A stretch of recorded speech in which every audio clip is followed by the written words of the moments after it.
let's just take a different topic here just for a second. Yeah. So am I right in understanding you went to Berkeley College of Music for a little bit? I did. Yeah. Well, yeah. Did you Did research. So I guess, what am I trying to say here? Some people, when they're in the arts, they don't necessarily want to like do anything corporate, or what's the right word? Like they're worried about learning the business side of things. Maybe that's the way to think about it. But you must have got some valuable, like business information from pursuing an education like that. Yeah, for sure. I think I just wanted to speak the language of those who sort of, just those industry nerds or whatever. You know, I was in a major label situation that wasn't good. Okay. And I felt like I couldn't speak their language. I didn't speak their language. And okay. Didn't know the terms. I think I just wanted to know sort of the rough terms even of a deal so that I could know what a good deal was and what a bad deal was, you know? And if I'm hiring a lawyer to, you know, sharpen the points of these deals, I want to be able to talk shop with him and make it, you know, into the best possible thing for me and the people I work with. So,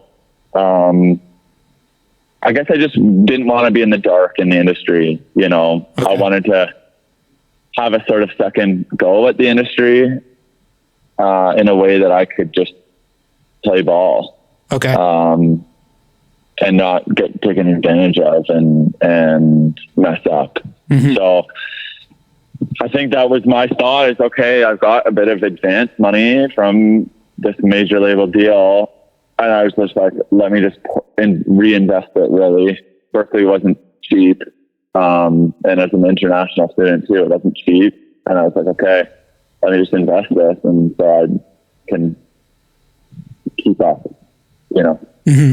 So, and I think it didn't really ruin any of the, there's sort of a mystical thing about that maybe school ruins at times. I think with music, it can happen. If people go and study it, it takes some of the mystery and the coolness and the unknown out. But I sort of think for like the actual industry part, it's helpful for artists to know a bit what they're talking about. You know what I mean? Yeah. And I manage Chastity, and I think I feel like a capable manager, and I feel like I represent myself best.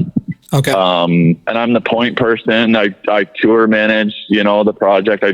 I'm able to like sort of outsource these things to myself, you know, and it doesn't cost me extra. Yeah. You know, I'm not paying a commission on myself. So, it's been helpful. Well, and so I mean, you're not giving points away to anyone, for example, or you're not like, I mean, you hear stories of bands or musicians accidentally signing away their publishing, not really understanding like what that means for their cash flow in the future and that sort of stuff. And like exactly understanding even personal finance, if you want to make a go at arts, like if you can get an understanding of personal finance, I mean, that can help you obviously support yourself. Like if you understand how the money's coming and going, you can make better decisions on what you need and what you should be doing. Yeah, totally.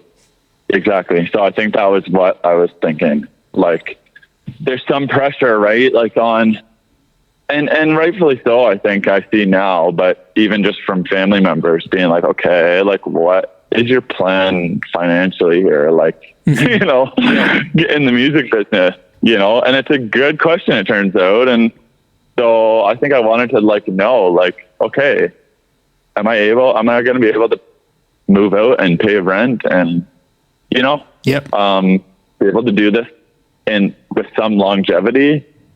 Let me find out. You know, I wanted to find out, like, how does that happen in a sort of working class musician kind of way, you know? And it turns out if you play in a distorted guitar band, you have to tour a lot and you have to sell a lot of t-shirts, you know, and you have to find out for yourself how, you know, you need to just go out and, you know, set up the lemonade stand, the fucking merch, you know what I mean? And do it. So. Yeah, I remember after our first tour, we came home and I realized like, oh, wait a minute, we're kind of like a traveling clothing store and our music's like advertising our t-shirts. So we better make sure we love our t-shirt designs. I mean, we love our music. We love the music for sure, but we better make sure our t-shirts make us happy because that's We're kind of a traveling clothing store. Yeah, exactly. I know. I joke with my bandmates that I'm in the t-shirt business, like, and it's a bit true. Yeah. Like it keeps it going. And I sort of think like fans of music have come to realize that. And there's been some goodwill to go to the merch stand after the show is done. You know what I mean? And it kind of keeps it all going. So, Yep. Yeah. Yeah. I mean, you can tell some kids, they buy the hoodie knowing that that's like, here's the big sale. Like, I know this is going to help them out big time. Plus, it's important to remember too, like music is about transferring a feeling, right? Like making someone feel something. So when they buy that t-shirt or that hoodie, they can remember that feeling forever, really, right? So it's not just the clothing, really. It's kind of like there's a feeling and an emotion embedded in that purchase. That's cool. That's really well put. It's true. And on the surface level too, it's just a memento or something. You know, it's like a souvenir from the gig too, right? It's like, it's even when they buy the tape, you know, they buy a tape. I'm like, what on earth are you going to do with this tape? Yeah. But it's just the cheapest souvenir of the spread, you know? So yeah, I completely agree. Even like pins, because some people jump into the scene when they're younger, or, you know, and then life happens and they don't necessarily stay involved in like the local punk scene, but you know, fast forward 20 years and they're digging through their stuff. And, you know, that means a lot. Again, it comes back around and it can mean a lot. It can mean even more the second time around, you know? Yeah, totally. Yeah, exactly.